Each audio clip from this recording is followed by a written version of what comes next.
একদম সকাল সকাল আমরা ট্রেন ধরে চলে এসেছি কৃষ্ণনগরে। সো এখন তোমরা বুঝতেই পারছো আমরা কোথায় যাবো, তোমরা কি কেউ গেস করতে পারছো? দেন আমরা খাওয়া দাওয়া করে উঠে গেলাম টোটোতে। সো এখানে আমরা দেখছিলাম, এখন এই ভিউটা দেখছিলাম, যা দারুণ লাগছিলো। দেন আমরা উঠে গেলাম নৌকায়। তোমরা কি বুঝতে পারছো আমি কোথায় যাচ্ছি? হ্যাঁ, আসলেই আমরা যাচ্ছি মায়াপুর।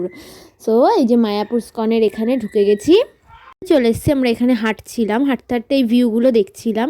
আর কি সুন্দর ছিল এইসব, মানে ভিউগুলো দারুণ লাগছিল। তারপরে এখানে হেঁটে হেঁটে যাচ্ছিলাম, হেঁটে হেঁটে যেতে যেতে দেখি কি ওই পাশে একটা শিব ঠাকুর।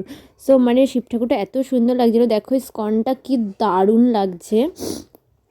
দেন ওই দেখো শিব ঠাকুরটা, তোমাদের যেটার কথা বললাম, কি দারুণ লাগছে শিব ঠাকুরটা এখানে দাঁড় করানো রয়েছে, জাস্ট সিরিয়াসলি দারুণ। আমরা চলে গেছিলাম খাবার খেতে। তারপরে আমরা নিয়ে নিলাম এখানে চাউমিন আর পাপড়ি চাট। সো সেটা খাওয়া দাওয়া করে তারপরে আমরা একটু হাঁটছিলাম, হেঁটে হেঁটে ঘুরে ঘুরে দেখছিলাম। দেন এখানে দেখো একজন তো পোজ দিয়ে মানে নিজেকে হিরো ভাবছে, কীরকম মানে সিরিয়াসলি, বাট খুব সুন্দর লাগছে ওকে দেখতে। আমরা হেঁটে হেঁটে ভিউগুলো এনজয় করছিলাম। আর এখানে এত সুন্দর লাগছিল, ওই চারিপাশে ফুল ফুল ফুল, কি যে সুন্দর দেখতে লাগছিল। আর ফুলগুলো মানে আমাদের ওই চাপড়া বাগানের মতো ঠিক লাগছিল। সো তারপরে দেখো এখানে মানে এই গাছের ওপর একটা জ্যান্ত বাঁদর আমি দেখতে পেয়েছি, মানে একটা মানুষ বাঁদর। সো মানে আমি বলতে চাইনি, ওই জন্য আমি বকাও শুনেছি এটা বলার জন্য। তারপরে লাস্টে আমরা দেখলাম ঝর্ণাটা বেরোনোর সময়।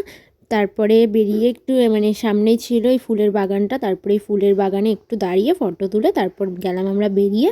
বেরোনোর পরে আমাদেরকে পরিয়ে দিল তিলক। সারা মায়াপুর ঘুরে এসে এখন আমরা তিলক পরে বাড়ি যাচ্ছি। তারপরে নিলাম আমরা এখানে চটপটি, তারপরে সেটা খেতে খেতে মাখা খেতে খেতে সো চলে এলাম বাড়ি।